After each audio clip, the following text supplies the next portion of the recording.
morning, everyone.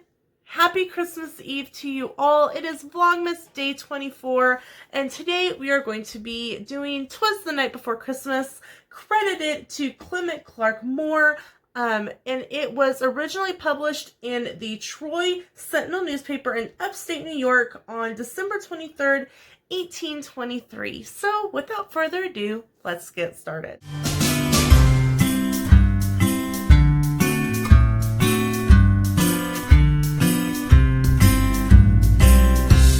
Before Christmas, when all through the house, not a creature was stirring, not even a mouse. The stockings were hung by the chimney with care, in hopes that St. Nicholas soon would be there.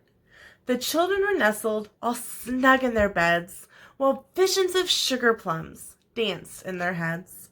And Ma in her kerchief, and I in my cap, had just settled down for a long winter's nap, when out on a roan there arose such a clatter, I sprang from my bed to see what was the matter. Away to the window I flew like a flash, tore open the shutters, and threw up the sash. The moon on the breast of the new-fallen snow gave a lustre of midday to objects below, when what to my wondering eyes should appear but a miniature sleigh and 8 tiny reindeer. With the little old driver so lively and quick, I knew in a moment it must be St. Nick. More rapid than eagles, his coursers they came, and he whistled and shouted and called them by name. Now Dasher, now Dancer, now Prancer and Vixen, on Comet, on Cupid, on Donner and Blitzen. To the top of the porch, to the top of the wall, now dash away, dash away, dash away all. As dry leaves before the wild hurricane fly, when they meet with an obstacle, mount to the sky, so up to the housetop the coursers they flew, with a sleigh full of toys, and St. Nicholas too.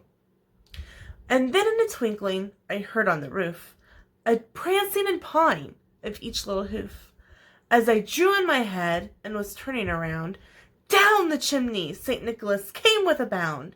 He was dressed all in fur from his head to his foot, and his clothes were all tarnished with ashes and soot. A bundle of toys he had flung on his back, and he looked like a peddler just opening his pack.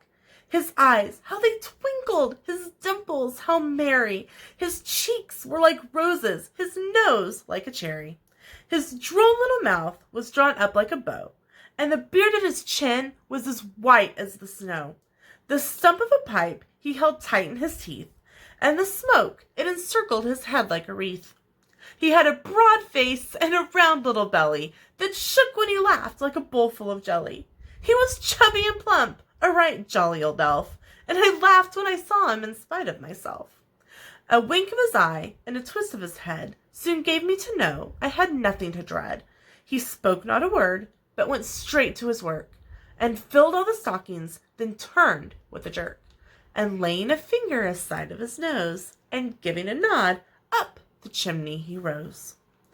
He sprang to his sleigh, to his team gave a whistle, and away they all flew like the down of a thistle.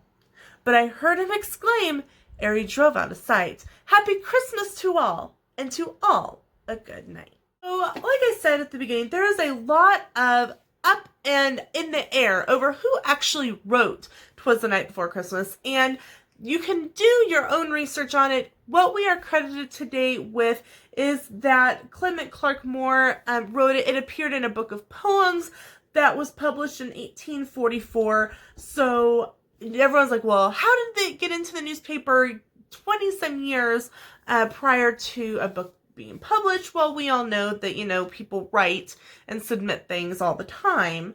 But it's just a fun thing to think about is did Clement Moore actually write Twas the Night Before Christmas? And if not, who really did? We will really never know. But we are credited with Clement Moore and whoever wrote it. It's a wonderful poem and full of sugar plums, dancing in our heads, little elves, and reindeer.